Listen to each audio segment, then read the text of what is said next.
Live now from Fox, I'm Andy Mack. The stage is set for the State of the Union address later on this evening. A live look there at the U.S. Capitol building as President Trump will make this a little bit later on as it starts at 9 o'clock Eastern. Our full coverage begins an hour prior to that to kind of preview what we expect to hear, what some key moments might be for what's to come in terms of this. As we're also keeping our eye on Republicans, Democrats alike, the GOP putting together their bingo card, what they expect to see tonight in terms of this. And some of the key points could be no tax on tips, tariffs, a border secured, saying obviously the big beautiful bill, one big beautiful bill. So lots to see if they can get a bingo, 5 across, 5 down, 5 in the diagonal portion. Let's be joined right now for the guy anchoring our coverage here on Live Now from Fox for this State of the Union address, Austin Westfall. Austin, the bingo cards are set. Are you ready to play? Are you ready to watch? What are you keeping your eye on?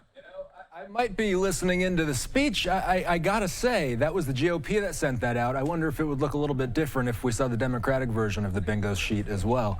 You said it yourself. In about an hour and 20 minutes, we're going to start the State of the Union preview show. We're going to be starting off talking with presidential historian and author James Robinault. We're going to be discussing the history of the State of the Union and perhaps how tonight's address might be seen in a historical context. We're going to be checking in with James at the top of the 8 p.m. hour Eastern time.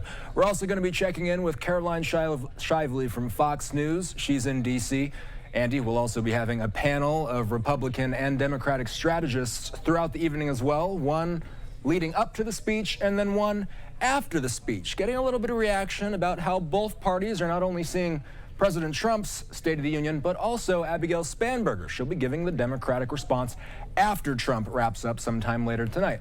We're also going to be checking in with our friend Christian Daytalk with the Washington Examiner. Him and I are going to be on the air leading into President Trump's speech. So we're going to be pointing out familiar faces, and of course, we'll be listening for that famous call from the House as they announce President Trump coming into the chamber. The Sergeant at Arms will be doing that, presumably sometime around 9 p.m. Eastern time, if everything goes according to plan tonight. After the speech, we're going to be checking in with a range of analysts and experts, including national security analyst Hal Kempfer. Lots to look at on the foreign policy perspective, Iran, Russia, Gaza, Trump's Board of Peace. There's a lot that we have going on. Shauna Kalafi will be on after me to discuss more top angles. Of course, Andy, the economy. That's going to be the main thing a lot of Americans are going to be listening for. The speech starting at 9 p.m. Eastern time. I got to say, also very interesting poll you got going on there, where the majority of our viewers believe that this is going to be over 2 hours long. I mean, if it was over 1.5 hours long, it would be a record. But the majority of you guys, almost 50% of you, think that this thing's going to go over 2 hours. That certainly would be unprecedented if I had to vote in that poll. Andy, I think I would put it between 1.5 and 2 hours. I don't have any insider knowledge. That's pure speculation on my part. But 9 p.m. Eastern time, that's when things will kick off with the speech, and then don't miss any of our pre or post-speech coverage as well. Yeah, there's a very good preview of what's to come, and I don't think this chair has a buckle or a seatbelt, but you better buckle up for what's to come tonight. You mentioned some of the guests that we're expecting to hear during that pre-speech, pre-address, and post-speech show, but there's going to be plenty of guests also at the State of the Union. The Charlie Kirk widow, Erica Kirk. I know you were at the memorial in Glendale, Arizona for that. We're expecting the U.S. men's hockey team to be in attendance tonight. Also, Democrats inviting Epstein survivors. Who are you keeping your eye on, and how potentially does President Trump weave in some of these guests into the speech? It's interesting because there's the Canada piece to the hockey game, of course. It was the U.S. men's hockey team. They outdid the Canadian men's hockey team. Interesting also to note that the women's hockey team, which also won gold, they were invited as well. They did not accept that invitation.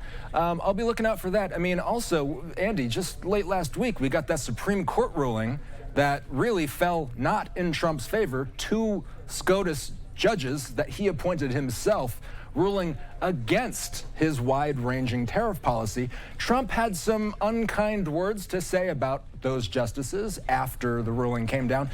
Those very justices are going to be sitting feet away from the president later on. There's a lot to be looking at, and also I think you had some reporting from Bill Melugin saying that there will be as many, if not more than 70 members of Congress. They simply won't be there. That is a very good idea. We'll see how sparse it is, how the counter-probing goes, and also what the messaging is from Democrats after this. All right, we all look forward to tuning in. Austin, I appreciate your time. You'll be up here in just a little bit. Thanks, man. All right, thanks so much. All right, great conversation there as we're expecting that. The speech beginning at 9 p.m. Eastern, but an hour prior, they will dive into the latest with all of that in the State of the Union as President Trump will make his way from the White House over to Capitol Hill for this address, the first of this second term. So what's going on tonight? We'll see what happens for this as President Trump will make this address here a little bit later on Live Now from Fox. And as Austin Westfall also noted, there will be the response, the rebuttal of sorts. We saw it this time from the newly elected governor of Virginia, Abigail Spanberger, as she will address it. She's the 75th governor of Virginia, defeated Winsome Earl Sears back in 2025. Also, as we talked about it last November, could be a key moment, a key foreshadowing of what's coming in 2026. This speech tonight, also a similar sentiment for what we might expect in this key midterm November election. All right, I'm Andy Mack here on Live Now from Fox. We're back after this.